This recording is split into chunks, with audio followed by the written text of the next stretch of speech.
I'm actually joining with the official account, so it is with the Vice Chancellor's name.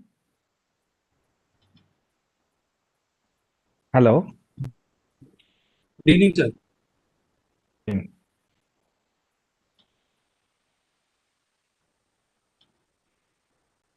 Sir, He will be joining after some time. okay. Yeah. Sure. So should we start the session or should we wait for another? We are waiting for another minute. Okay. I'll just inform once we are starting. Okay. No, I think Bhavesh will present it. I'll just be a backup for Bhavesh. Yeah. Okay. Yeah. Bhavesh, You if you want don't. me to start sharing presentation? Yeah. What I was saying is you can just check whether you are able to or not. Sure.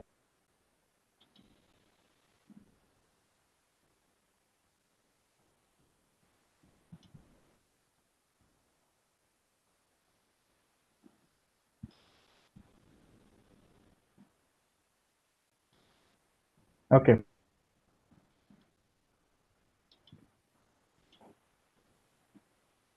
Yeah. Sir. It is just getting refreshed. It typically depends upon the internet speed. So at my end, still it is not visible. It's just getting refreshed.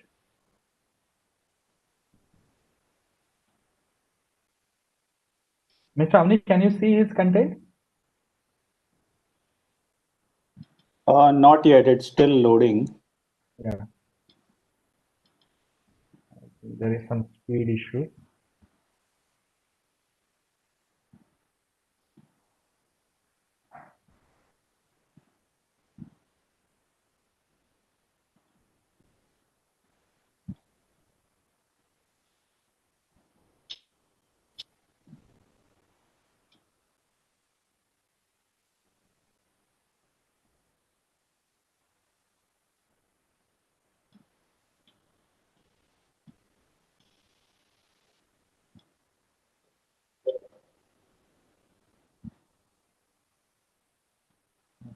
Mr. Bhavesh, no, not yet. Can you just stop and once again start sharing?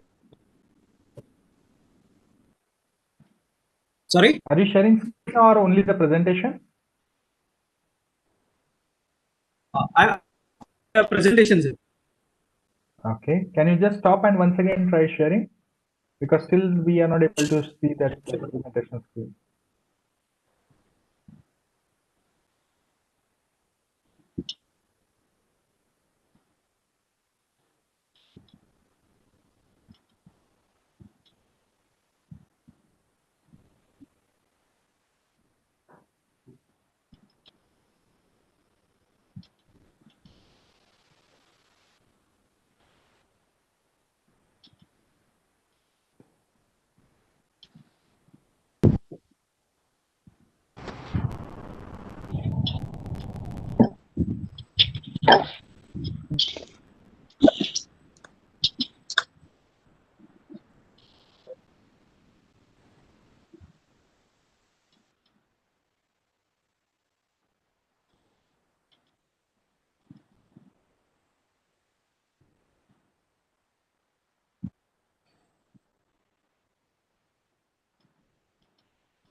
Bhavesh is still not visible. I think you can upload the file instead of sharing directly.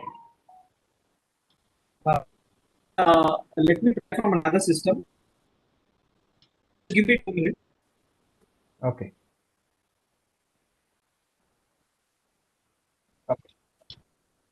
Sir, have you locked the room? No, no.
Now it is visible, Bhavesh.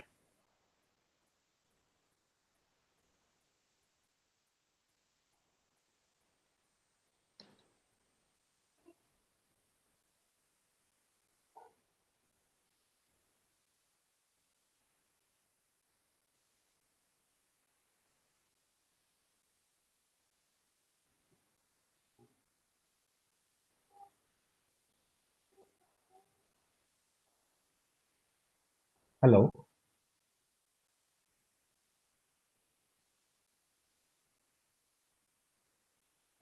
Bhavesh, you're on mute.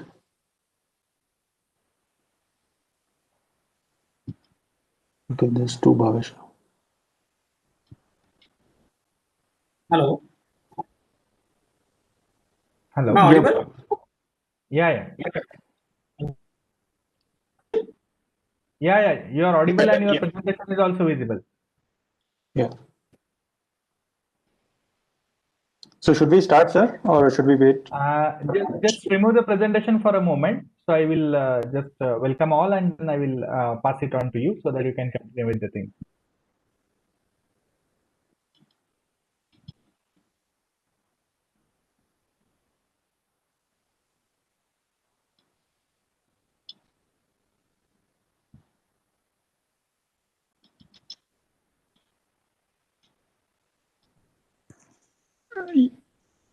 Bhavesh, you can remove the presentation.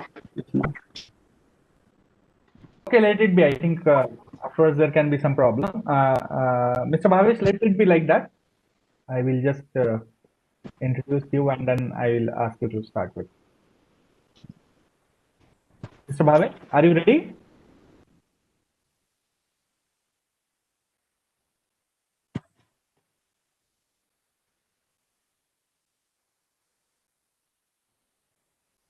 Mr. Bhavesh? Yes. Yeah, are you ready? Shall I start? Hello?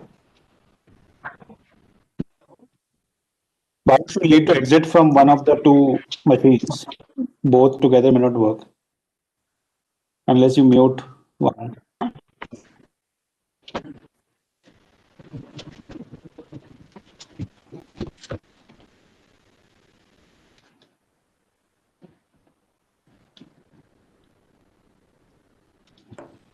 Bhavesh, you are ready? I think still there is some sound issue with Bhavesh.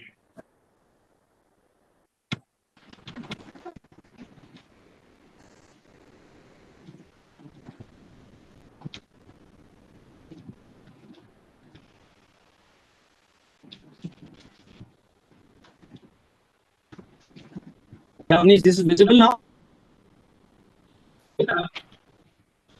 No, the presentation is not visible. Hello, Avnish? Yeah, the presentation is not visible and your voice is coming on and off here.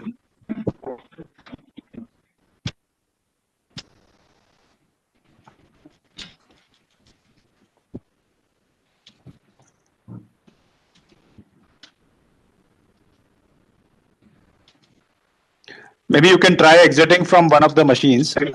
Both. Yeah.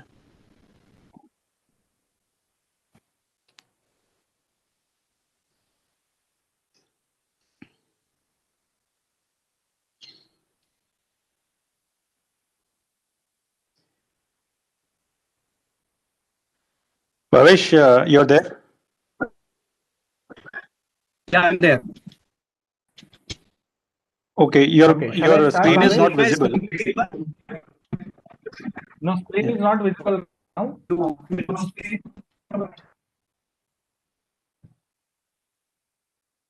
Hello?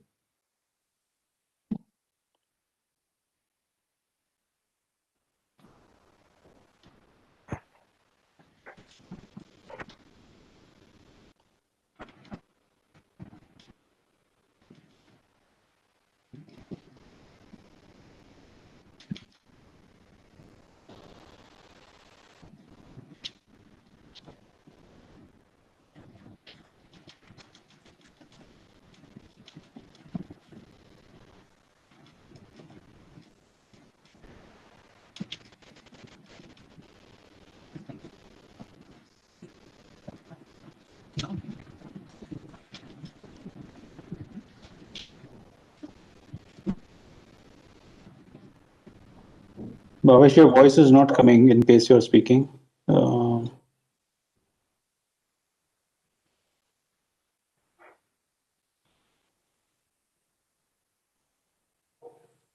Yeah, Bhavesh, presentation is now there. Just try speaking something.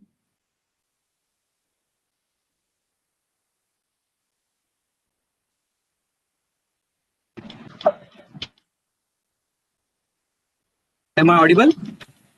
Yeah. Now you're audible. Is my screen visible, sir? Yeah. It's visible clearly now.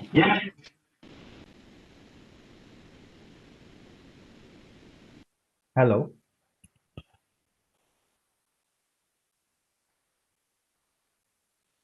Hello.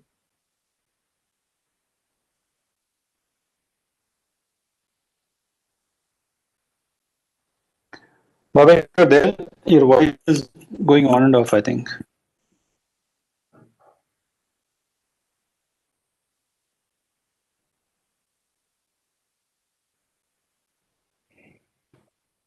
Sir, is there a phone dial-in? Maybe I can ask him to join on phone and I can present the Yeah, screen. phone dial-in is also there. Okay. Share the this one details with you. Yeah.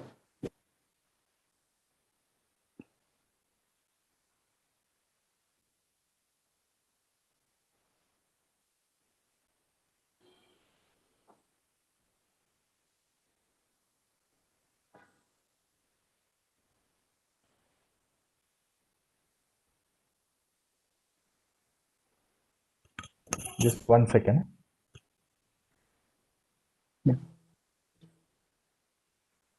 Bhavesh, you're there?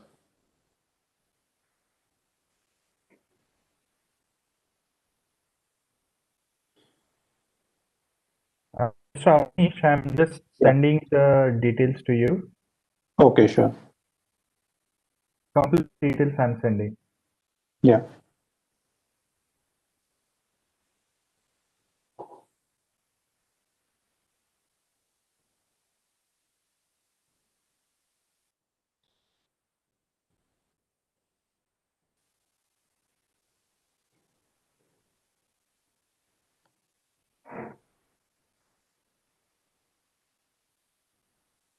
So what's the India toll free? Okay, this is India toll free number is there or Singapore toll? No, Singapore toll free. I don't think that is India toll free because WebEx doesn't provide it. Okay. It's there on Zoom and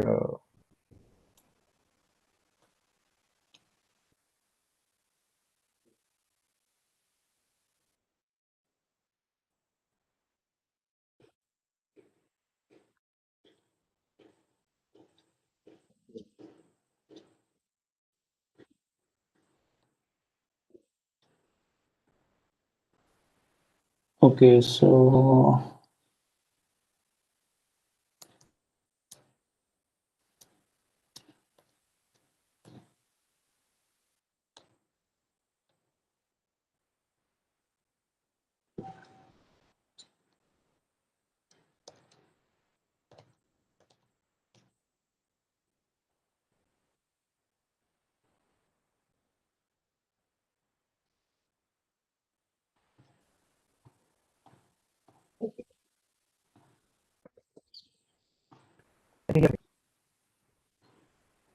yeah, something. Bhavesh, you're able to speak.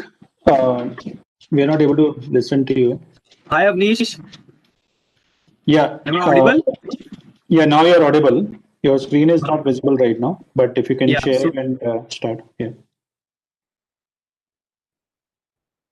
Yeah, it's visible now. Do you want to start? Maybe if your voice was breaking earlier, are you able to speak now? yeah. Am I audible? Yeah, now you're good. you are now So clearly maybe, sir, audible. maybe you can. Yeah. Yeah, we can Shall start. I go? Okay, thank you. Thank you, sir. Yeah. Good evening, one and all. I welcome you all to this session under Friday lecture series under Atmanirbhar Bharat cell of Dr. Babasaheb Ambedkar Technological University. This series actually at the beginning we had planned for every alternate week, but the response is we are getting like almost every week we are having this series. But the festival mood, after the Diwali vacation, we have once again resumed this series, and today we have a very interesting topic, that is the cyber fraud in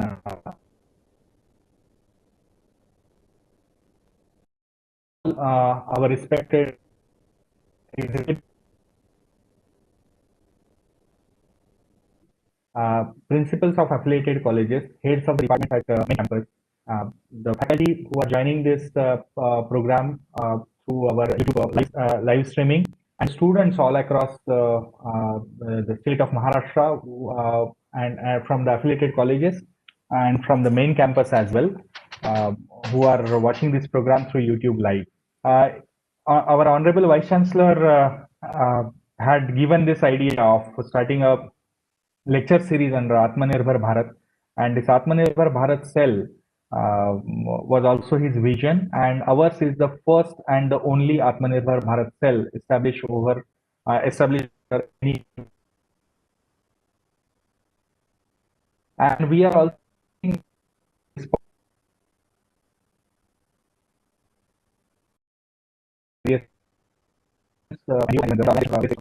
collaborations for different activities under Atmanirbhar Bharat cell. And through this cell, our intention is basically to bring to the create awareness amongst the students for innovation, incubation, and startup. So today's topic is more related to the security measures and then the fraud detections and all. So I would like to introduce our today's speaker, Lieutenant Commander Bhavesh Mehta, who is retired from Indian Navy. So he has worked from July 1999 to June 2006 in Indian Navy as Lieutenant Commander. He has worked with EIPR India Limited as Senior Manager Operations from August 2006 to September 2007. And presently, he is playing a leadership role in fraud and risk management in one of the leading commercial bank or private sector bank of India. But the most important and a matter of pride for us is he is an alumnus of our university, and to be more specific, he is alumnus of mechanical engineering batch 1998. And our alumni association has been instrumental in arranging this particular session, and our coordinator, our Professor S.M. Zadhav, was also one of the key persons in arranging this particular session. My dear friends, basically in this particular era, when we are facing the problem because of this COVID and all, so most of the things are online. And especially as long as this type of session and other things are concerned, we are not much bothered about. But when it comes to the banking, I really don't remember when last time I had visited my bank. But because of this, we are now almost habitual to use net banking and mobile banking and various types of apps for banking applications, different types of wallets and all. So in this particular era, it really becomes very, very essential to understand all of us that what type of frauds can be done into this, and then how we have to be careful in this particular area. So we have a person who is basically from the same field and who is day to day working onto this type of issues. So without wasting much of the time, I would like to now invite our today's speaker, Mr. Bhavesh Mehta, and ask him to start with today's session. Our Honorable Vice Chancellor makes it a point to attend this particular session even if he has a very busy schedule. But today, unfortunately, because of some overlapping meeting with some of the higher authorities, he could not attend this session. But as soon as that meeting will be over, he has promised that he will be joining this meeting, and he may be joining at any point of time. So I thank him also for his constant support for this particular activity. And now I invite our today's speaker, Mr. Bhavesh Mehta, for delivering his today's session. Mr. Bhavesh, please.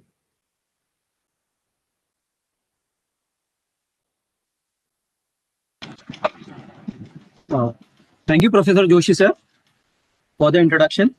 I am delighted to be a part of this series and thank you for having me.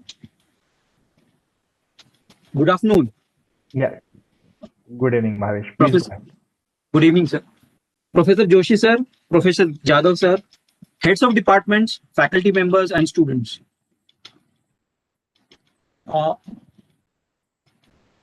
Before I begin my session, a small disclaimer from my side. This presentation was prepared by me in my own capacity. The contents, opinions expressed herein are my own and do not reflect the views of any organization or institute.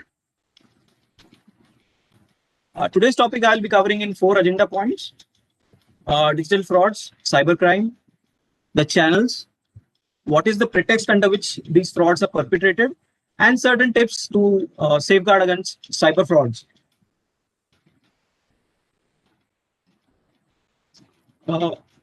It need not be emphasized more on the fact that what is the value of digital or the IT in today's life. IT, as you would already know, is omnipresent, it's omnipotent.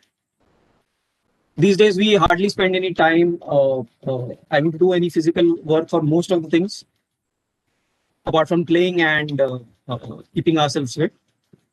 Everything is available at a touch of a button these days. And there is a lot of effort which is going on world over, especially in India as well, where we are seeing a digital age. There is a lot of road to catch now. Digital platforms offer a greater ease and convenience. As Professor Sir just said, there are hardly any people these days who actually visit branches, except the people who are were acquainted with the old fashion of banking, who would still prefer to visit the branch, write a request, a deposit slip, or a withdrawal slip. Barring those, today's generation is completely digital. They hardly visit for any reason unless and until they are forced to or they are required to visit the branch. So there has been a tremendous impact on the lives as well as the businesses because of the digital transformation the world over and also in India.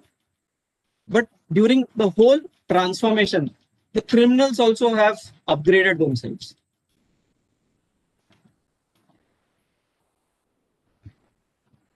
So in the upgradation, they have transformed, they have adopted the new channel, the digital channels, and they have shifted from physical to virtual means of committing the fraud. Earlier in physically, it would be theft, loot, forgery that they would do. Then subsequently, they moved on to the alternate channels of banking, which were cards, ATMs, internet banking. So now, with the complete focus the world over on the digital platform, they are also on this available on this platform and perpetrating their nefarious activities through various means, using social engineering, lot many other things. They have also adopted the technology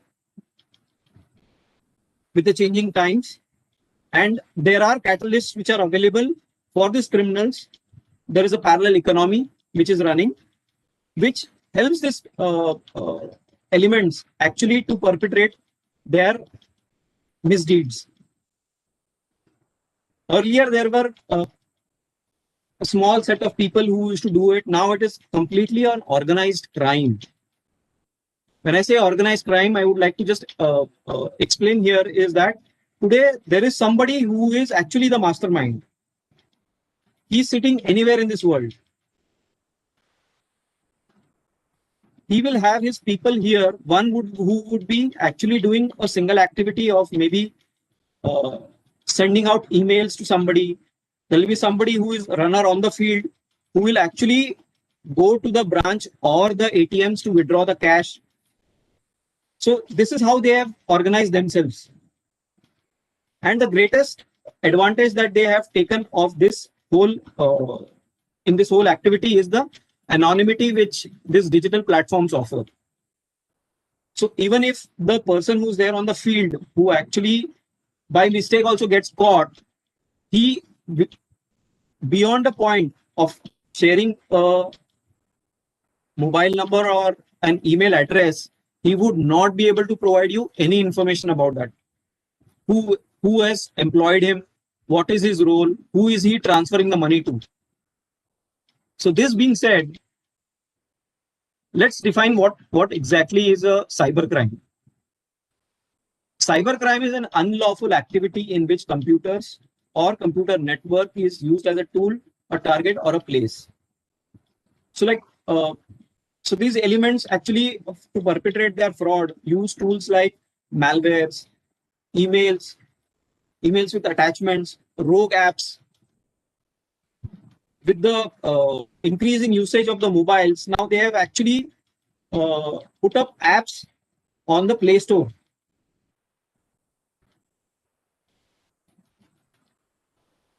By means of which they actually can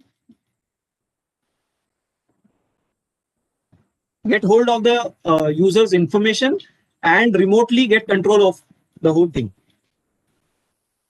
Their basic target is the banks. Banks, obviously, this is the place where the money lies. Individuals, high net worth individuals, then celebrities, which can give them a lot of vision, government offices, merchants, and places could be within this targets. The places could be critical infrastructure, networks, smartphones, digital banking apps of various banks. Now I'll move on to the next agenda point, which is channels. Now, in the world have been used since 1940s and 1950s. The first card was used for air ticket purchase on credit basis. It was a closed user group of domestic airlines. In a big way, it was launched in 1950 by introduction of Diners Club by Ralph Schneider and Frank McNamara. So thereafter came with the card. Thereafter in 1970s came the ATMs. In India, ATMs were introduced in 1987. Then came the internet banking, which was around 1996. Then came the mobile banking, 1999.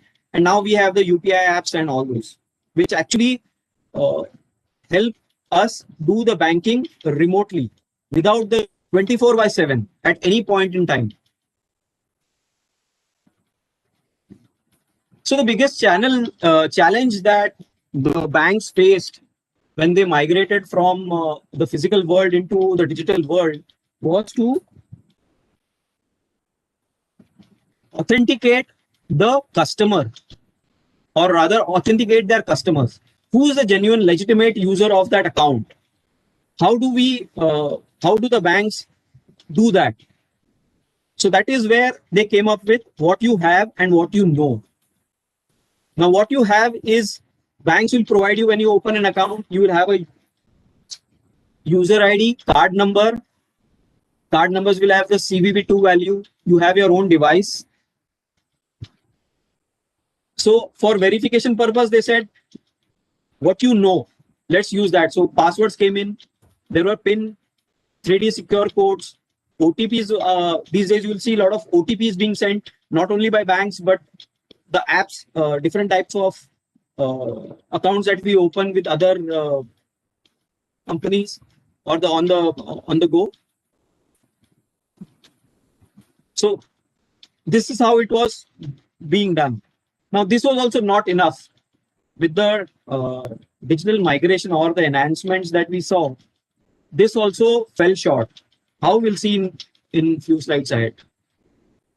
So we'll briefly touch upon the various technical terms, the phishing, wishing. Now here what happens is somebody sends an email which looks like a legitimate email, and it tries to get personal banking information from you by citing some one or the other pretext. It could be any urgency, your account will get blocked or your card will get blocked unless and until you click and authenticate and give us these details. It could be spoofing as well, in the sense that they will create a completely dummy, genuine looking website or an email ID, which on the face of it will appear to be a genuine email ID coming from the your own bank. So these gullible customers actually fall prey to such kind of schemes. Their banking information. Thereafter came the swim swap frauds, wherein fraudsters used to approach the telecom service providers and their franchisee to get hold of a SIM card with the same number as that of the customer. So basically what we are talking about is they have actually identified a target whose account needs to be siphoned off. So they would approach, most probably it will be a franchise, because that is where the controls are slightly weaker. So they will request for a new SIM card to be issued on the same number, putting some one or the other pretext saying that my handset was lost, I've upgraded my handset. These days, so what they are doing is, I'm not sure whether you have read, but it was in news that they give a call and they ask for KYC details or SIM card upgradation to 4G. Other services will stop.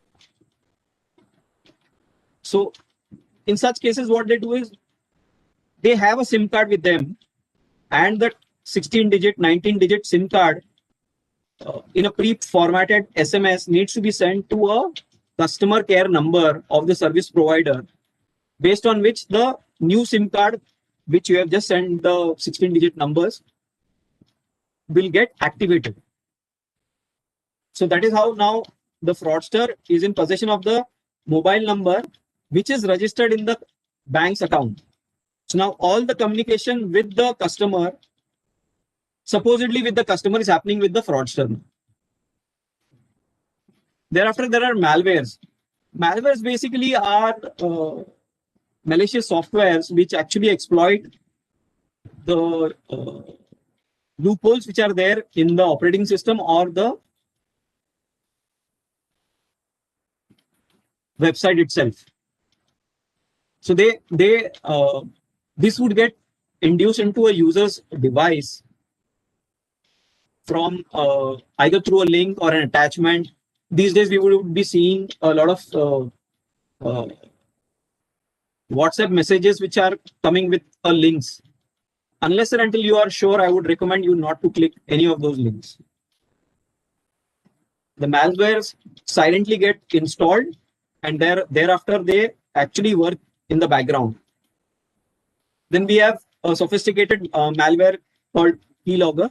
What it does is it tracks the keys that the user is punching while entering his user ID, password, and remotely on the background transfers it to a command and control center on the net, which is available with the fraudster. So he comes to know of all these things. Now, since there has been advancements also in the antivirus and other softwares, so what they have done is they've actually created a keylogger malicious software which works in the background and only gets activated when somebody types bank in the address bar of the website browser. Such is the kind of technical details to which the fraudsters have gone to. You have then SMS malwares, which again, from the laptops or the PCs, since the mobile is being used mostly by in the world, so they have started putting the malwares in the mobile handsets as well. So they also silently and forward the OTPs which the banks are sending to as a final resort of authentication to the fraudsters, where once he gets this OTP, he authenticates as the user and does funds transfer. Thereafter, we move on to data theft. Now here what happens is, somebody who has got information about an individual,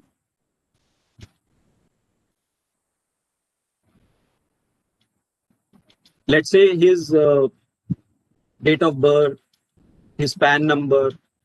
Now, some of us, I'm not too sure how many of us have allowed on our Facebook or social networking websites for our first level contacts to view the date of births. Now, data is actually a very a dicey data point. This is used by most of the banks across the world for verification purpose. So imagine a person getting access to the social networking accounts of a individual. Once he comes to know about the date of birth, he can just approach the bank, authenticate based on the date of birth, and actually carry out a lot of things like resetting the password, changing the user ID, asking for user IDs to be delivered to him, checkbooks to be delivered. So it's actually very dicey, and this is what is meant by account takeover.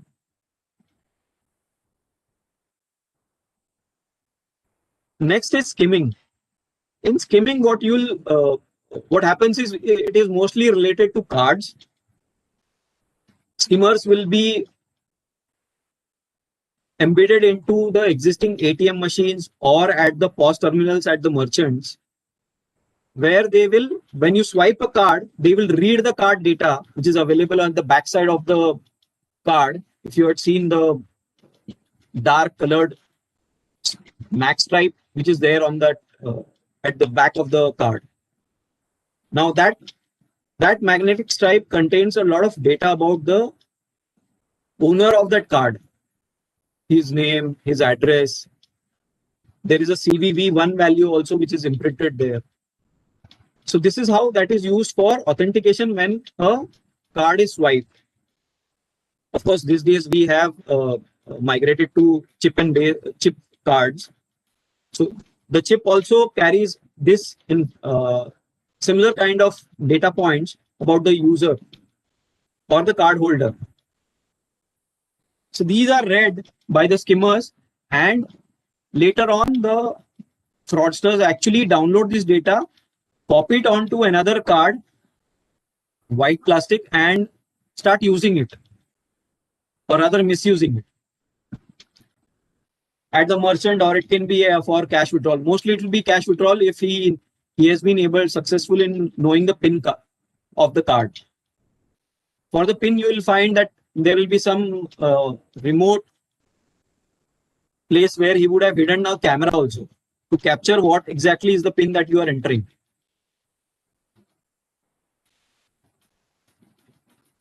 We have the third-party data breach. What exactly is this?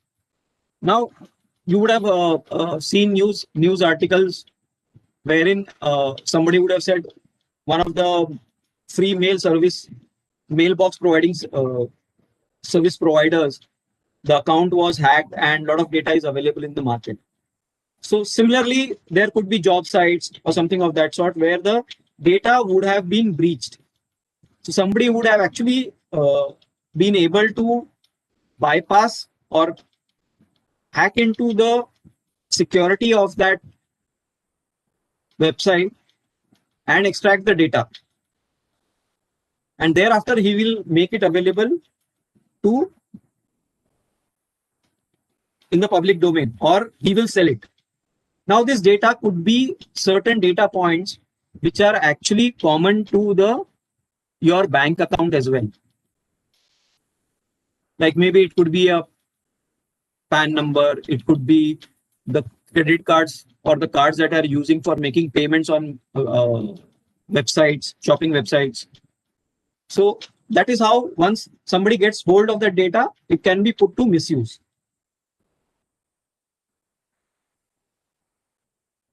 We come to the fraud pretext. Just before we move there, on the phishing side, I'm sure you guys must have, or some of you must have gone through the Jamtara web series. Now in that web series, exactly this was depicted, how somebody sitting remotely calls you up on the pretext of saying that you have won something, or your account is getting locked, or it may expire, or something of that sort, and tries to get information out of you or makes you act in a way that he wants. But even after this web series, there have been still the incidents continue. So we have a long way to go as far as our awareness gets created throughout the world.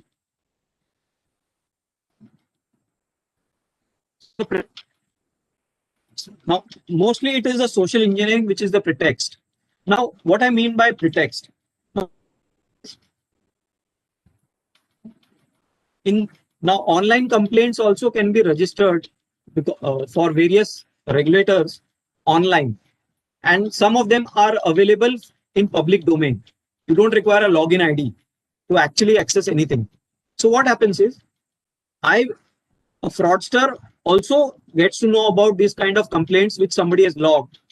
And based on that, he will call that person, pretend that he's calling from that XYZ company on whom the complaint has been raised, saying that he is the executive from that company and we would like to, let's say for example, refund the amount which you had paid and the services were not delivered. So posing as that executive from that company, he will try to gain firstly your trust by quoting all those details which are already available in that complaint to assure you that yes, he is from the company, and then he will ask you for certain information. Since we have to do a refund, request, please kindly provide your account details. So a gullible customer will generally part with all his information. He will not step back and think for once, okay, why does he require my card number, my PIN as well, or my internet banking user ID and password for making a payment to me on. So this is the kind of innocence that is getting exploited by these nefarious elements.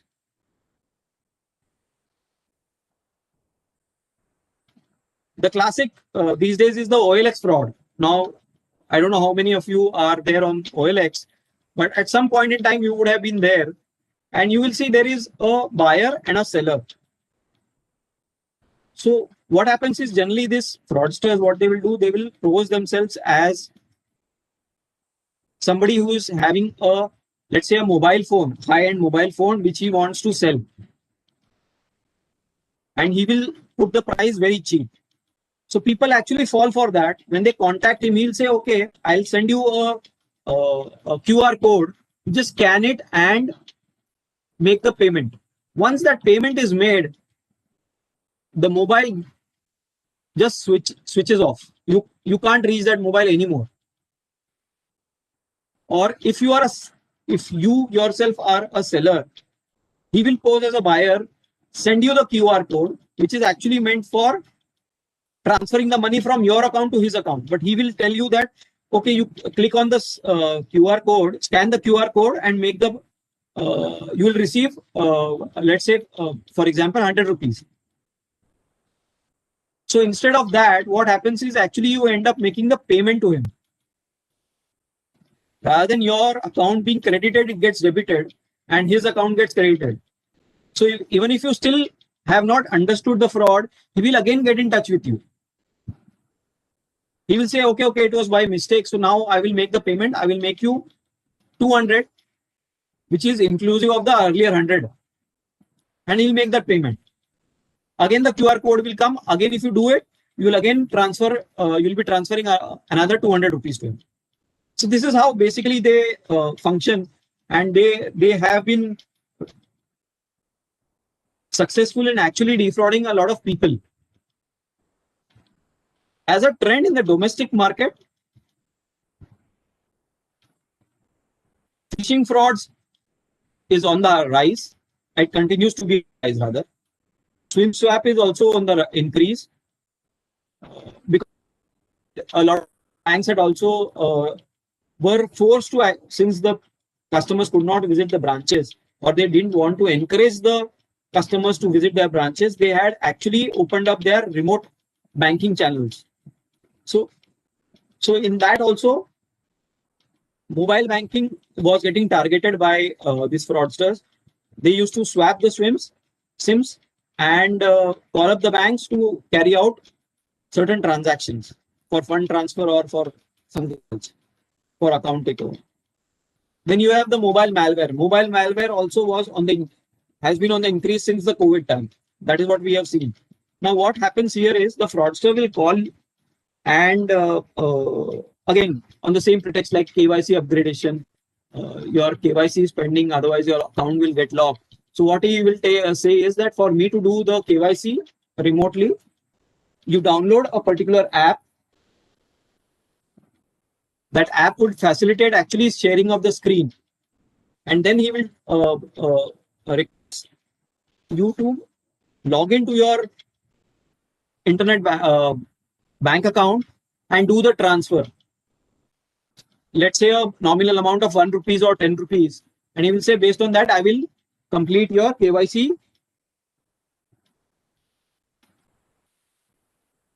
So once the screen sharing app, I don't know how many of you have seen, but the screen sharing apps, they actually give the remote access of your device to the person with whom you are sharing the screen. So the OTP now, imagine somebody, the fraudster logs into your internet banking account, the OTP comes to you. Now, since screen sharing app is already enabled, now he comes to know of that OTP and he authenticates and siphons off all the funds from your account. Again, social engineering also is on the rise.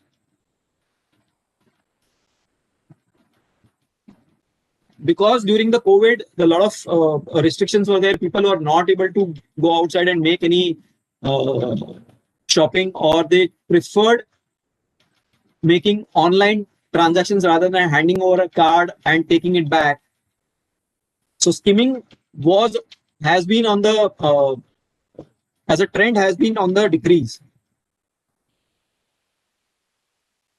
So with all these frauds that are happening, the industry was required to actually think out of the box and say how do we tighten the authentication process for my users without creating too much of inconvenience to them, because banking to a larger extent is also about convenience.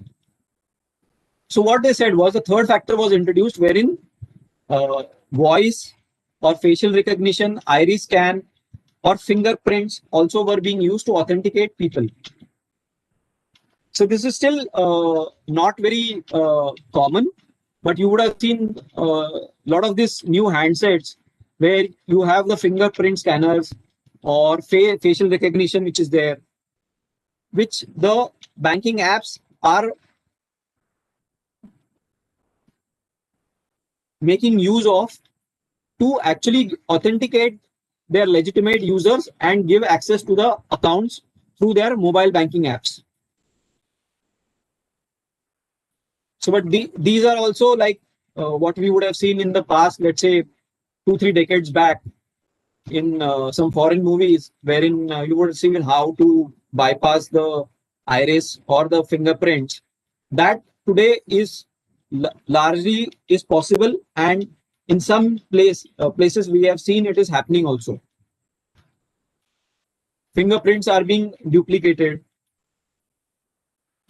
The voice is slightly a difficult one to replicate, so that is slightly secure, but then the voice itself has its own challenges. So authentication based on the voice is also challenging these days. We come to the last agenda point, or rather the second last, wherein I would want to, rather than creating fear in you, I would prefer to share some tips so that all of us are pretty much secure. You need to know your bank's website exactly, and you should always prefer to type rather than storing it. The device through which you are accessing your banking accounts should have the latest updated antivirus software and firewalls. While using the ATMs, any bank's ATM, you should be careful about spend a minute or so trying to see the environment around the ATM to identify if there is any suspicious, out of place equipment kept there, or a hole or something of that sort. Generally, my advice would be that try to see if you can have 1 or 2 ATMs whom you frequently make use of. That way, the environment and the ATM machine also will be familiar with you. Anything out of place will immediately catch your eye. While entering the PIN, maybe at the merchant or in the ATM, cover the keypad and thereafter only enter the PIN.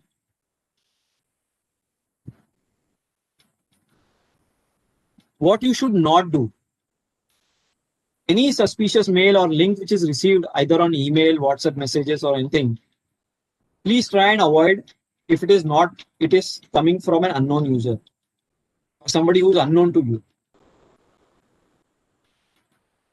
The pretext could be anything. They have actually, there is a lot of study which they have done into how to make a person fall for a scheme. So they will have different schemes which are running. It may not be as simple as sending a link. Never share your card number, expiry date, CVV, URN, PIN or OTP with anybody, not even with the banks. None of the banks actually require any of this information for providing any kind of service to you. At the ATMs, please avoid taking help from any of the strangers, either inside the ATM or around the ATMs. Anything which seems too good to be true, you should be cautious about.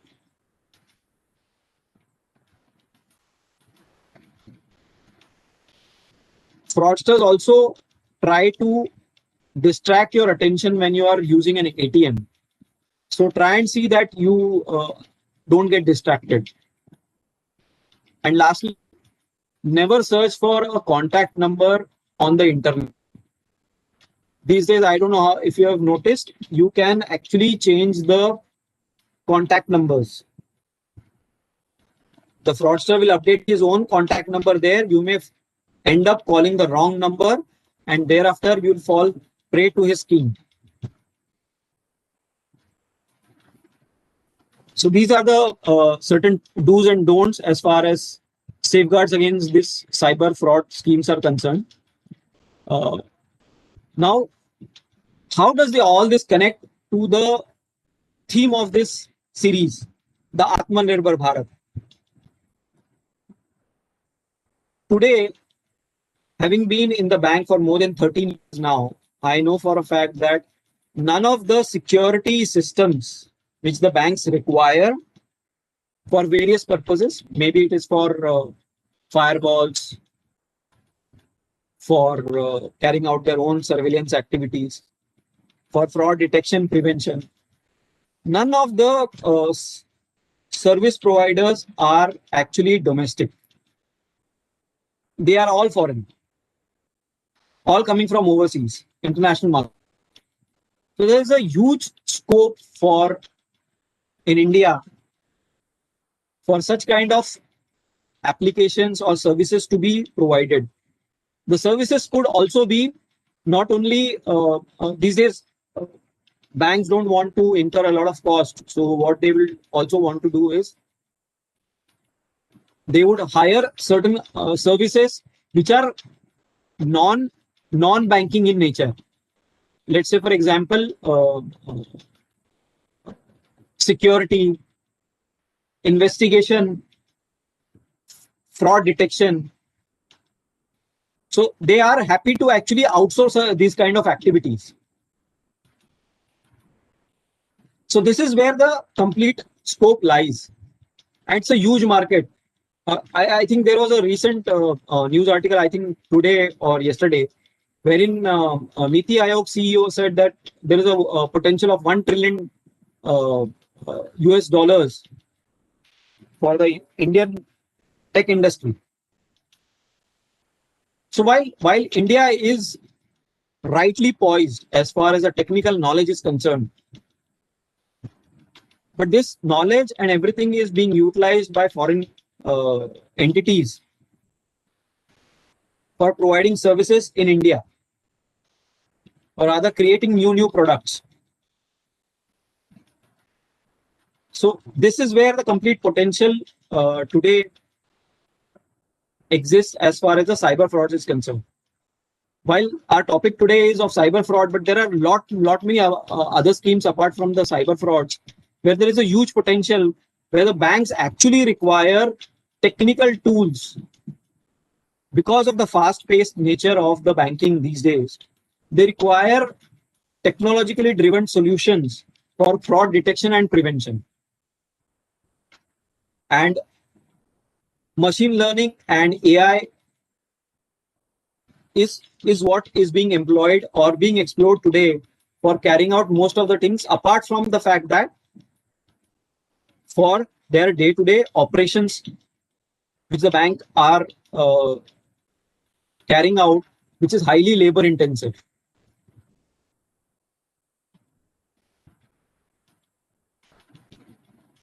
So with this, I will leave the forum open for any questions.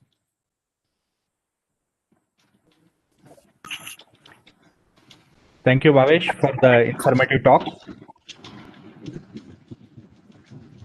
So I request the participants, in fact, I forgot today to mention at the beginning, as usual, you can post your questions through the chat box, those who are there in the meeting, and those who are watching this program through YouTube Live, you can post your questions through the comment box in the YouTube Live. Those questions can be taken up, and then Mr. Bhavesh will try to answer your queries. So we have one question, Mr. Bhavesh. Yes, sir. In fact, this is from my own side.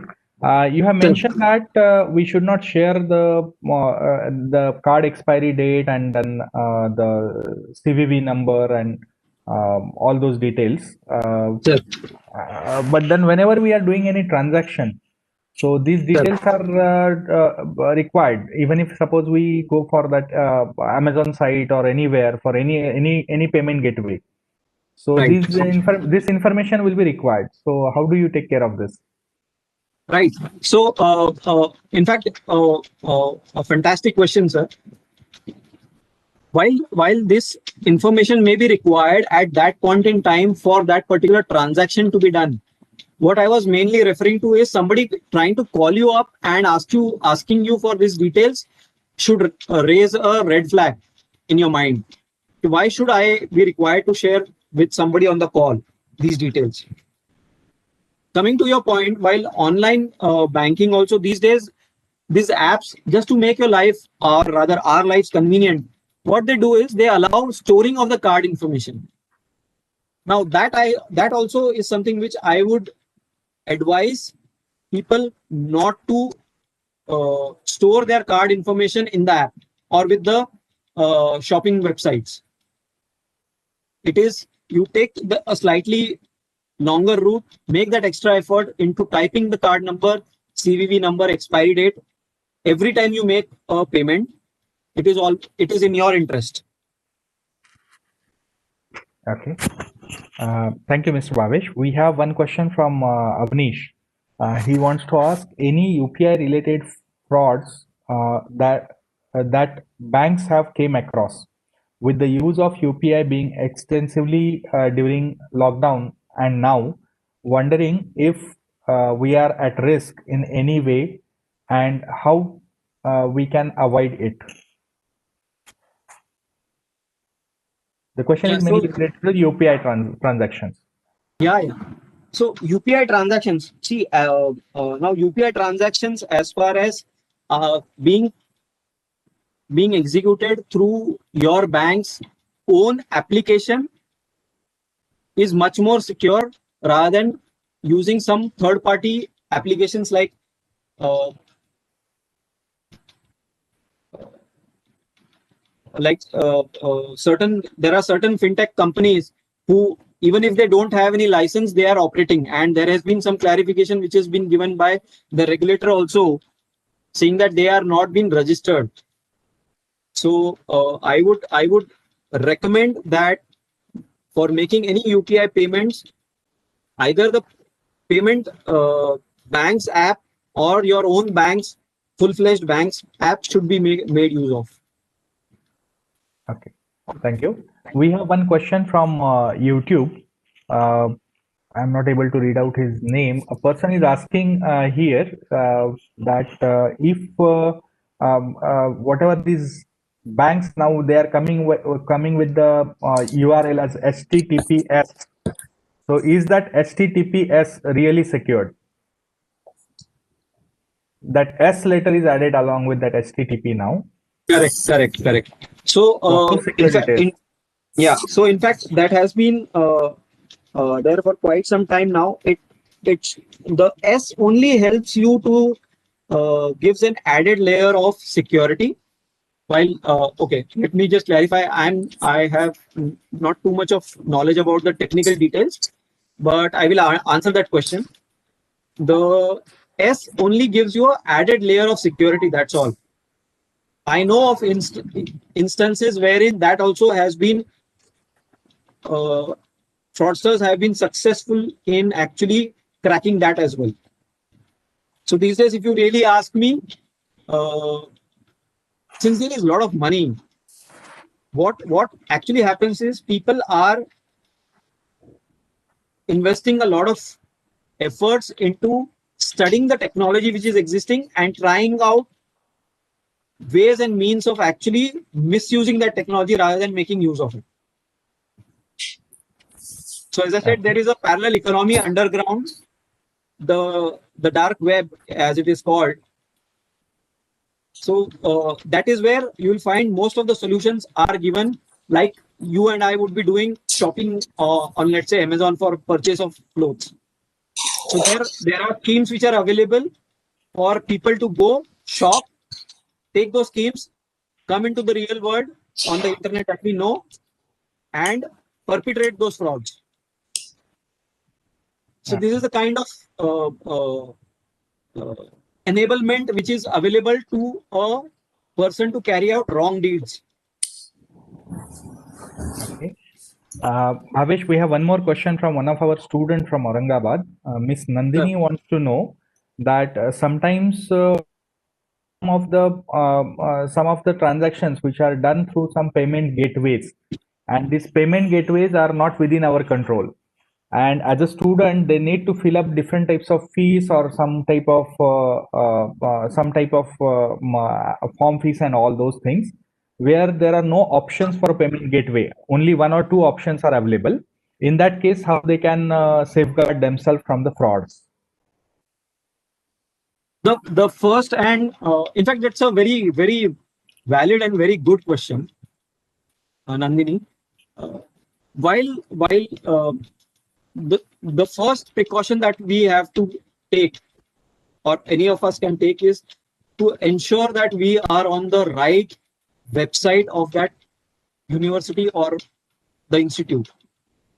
As far as that is genuine, thereafter, most of the things would have been taken care of.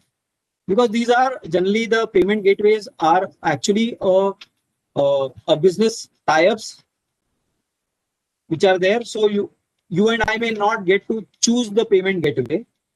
But however, these days, most of the things are available, so you should not find any issue in that. But Okay. yes, as I said, you will have to make use of the available payment gateways which are there for making the payments. But just be sure that you are on the genuine page before you actually execute the payments. That is the only safeguard that we have. Okay.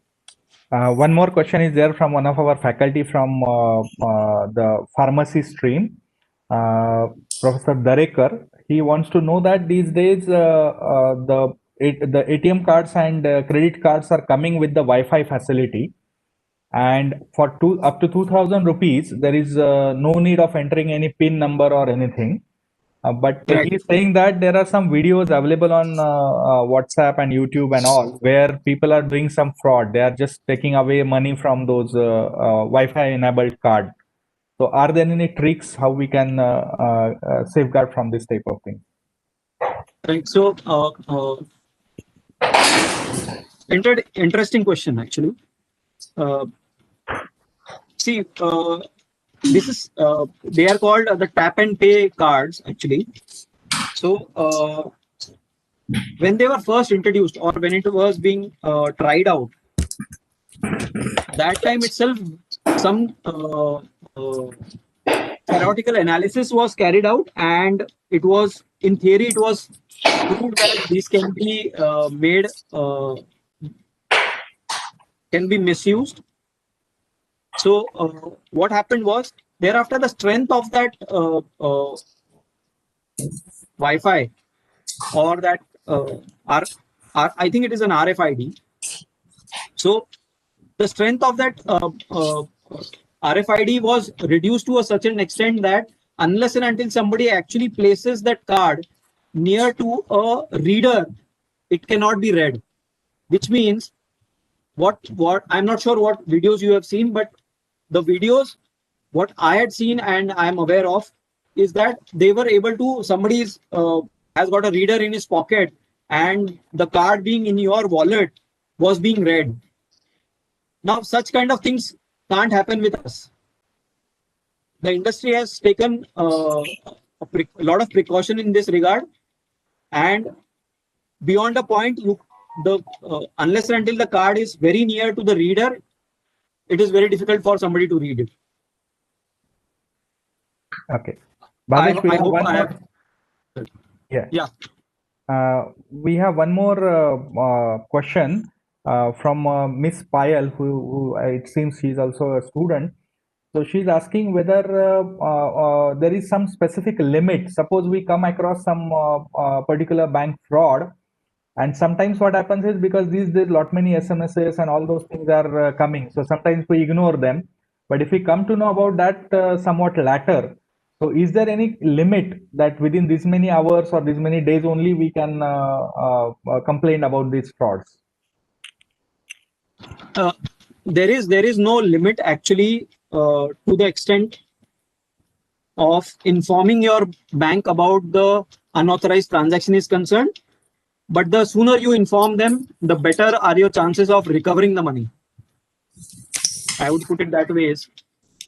There are certain timelines which have been prescribed by the regulator.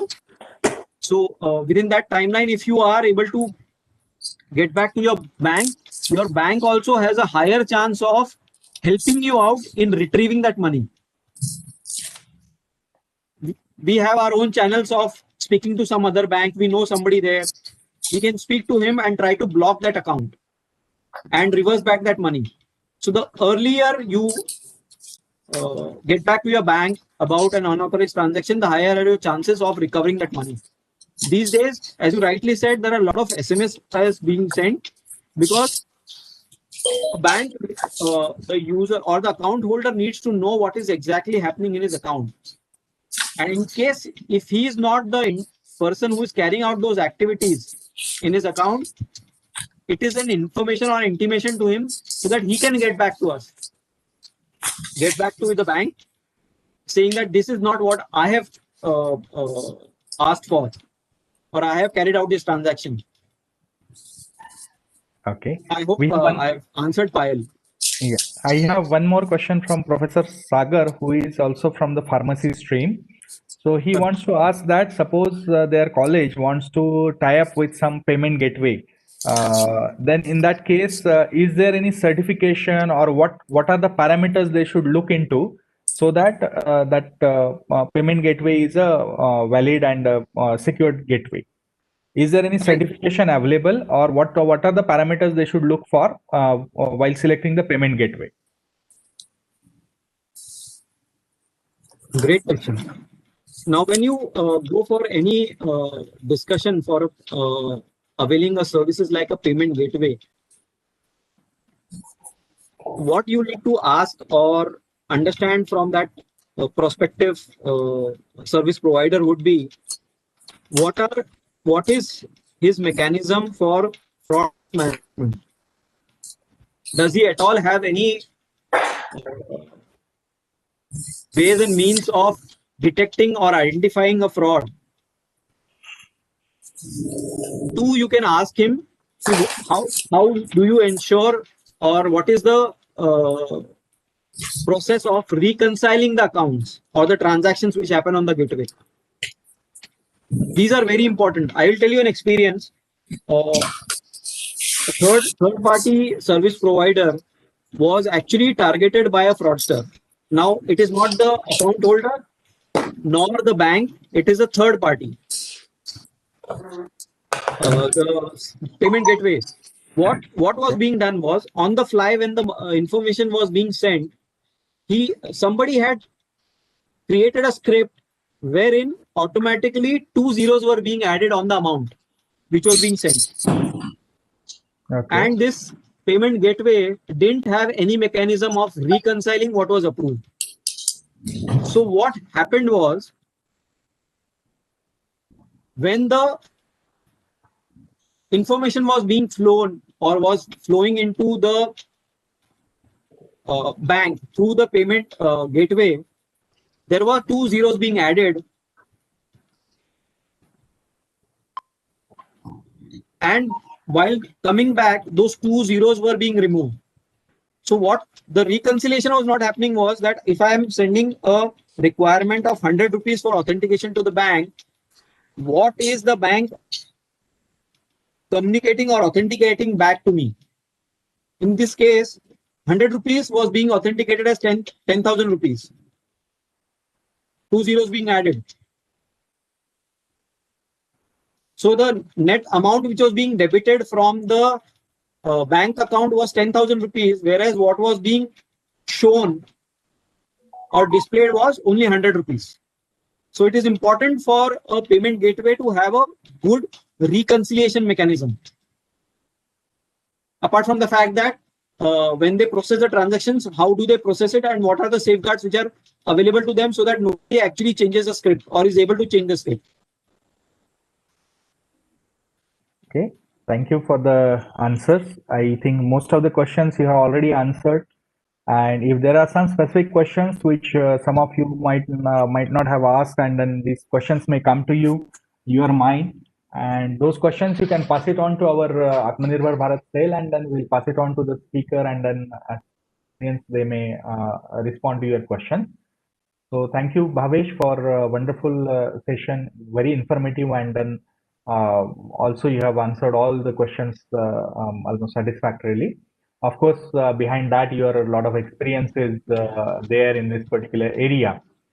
So on behalf of the university, I really thank you for your session. There is a small announcement for the viewers. For some administrative reasons, from next week onwards, we are shifting our online channel from dbatu live to live@dbatu.ac.in. Our YouTube channel will be shifted from next week onwards. According to that, those information and those links will be provided to you on the flyer and everywhere. As of now, we have more than 27,000 subscription for various channels through our Dbatu Live. So I request all of you, those who are right now using this particular channel, because of some administrative reason, because we are shifting to the other channel. So also please subscribe to those channels so that many of the official activities at the university and sessions like this, you people will be able to avail those things. So I request all of you to subscribe to those that channel, which will be active from next Friday onward. And once again, I would like to thank Mr. Bhavesh for his informative session. We have already spent more than 1 hour. I am really wondered that Mr. Bhavesh, being from mechanical background, still he had a lot of information and a lot of work he has done in this particular area. And a lot of technical things were involved into it, and we are really proud that our alumni are being successful in various areas in their career. Lastly, it is time to propose the vote of thanks. So, as the convener of this Atmanirbhar Bharat sale of the university, first of all, I express my gratitude towards our Honorable Vice Chancellor, sir, who is the backbone of this particular program, this particular activity, and this particular sale. And he is always behind us for and encouraging us for arranging types of programs. And it is only because of him that this program is seeing such a success, and a lot of viewership and a lot of likes we are getting for this program. I am happy to inform you at this point of time that for next 7 sessions are already booked under this Atmanirbhar Bharat cell, and we are finding it really difficult to accommodate the speakers for few more sessions right now. So I must I express my thanks to our today's speaker, Mr. Bhavesh Metha. So he has spent a lot of time, and he has explained all those things very nicely. Especially many of our students who are watching this program, it is going to be very helpful for them. And because he's your senior as alumni, so you must benefit from him in your career as well. So I thank Mr. Bhavesh for his valuable time and guidance to all of us. I thank Mr. Avnish, who was helping him technically during this session. I must thank our Professor S.N. Zadha, who is the coordinator for our alumni activities, and then he was the key person, and this particular program is the outcome of his follow-up and the active participation. I also thank our Alumni Association members who were constantly following up during this particular program, and now also they are active. They are there on YouTube. They are watching this particular program, and through YouTube as well as through this particular platform. So I am very much thankful to all our alumni for their support, and I request all of you to continue your support in the similar manner in future as well. I'm thankful to all the honorable executive council members and respected academic council members for being part of this particular activity and this particular session. I'm thankful to all the principals of affiliated colleges and heads of the departments of the main campus. I'm thankful to all the faculty members from the main campus as well as from the affiliated colleges who are watching this program through YouTube Live, and the students who are watching this program through YouTube Live. I'm also very much thankful to all those who have raised various questions and made this session more interesting. So in coming weeks, few more interesting sessions are coming up. So I expect the same response from all of you in future as well. Lastly, I thank all my colleagues on this Atmanirbhar Bharat cell who helped me in organizing this program and making this event successful. If there is anybody whose name by mistake, if I am not taken, so I thank all of them for their direct or indirect help in this particular program. And I declare here that today's session is over. and we'll be soon declaring about the flyer about the next session, which will be disclosed on the university website and also through mails. And I once again would like to remind all of you that, as I mentioned, because of some administrative reasons, as we are going to shift our YouTube streaming to live@dpart2.ac.in, which will also be announced in the next program. So thank you all once again, and I declare here that the program is now officially over. Thank you all. Thank you for having me. Thank you. Yeah, thank you. Thank you.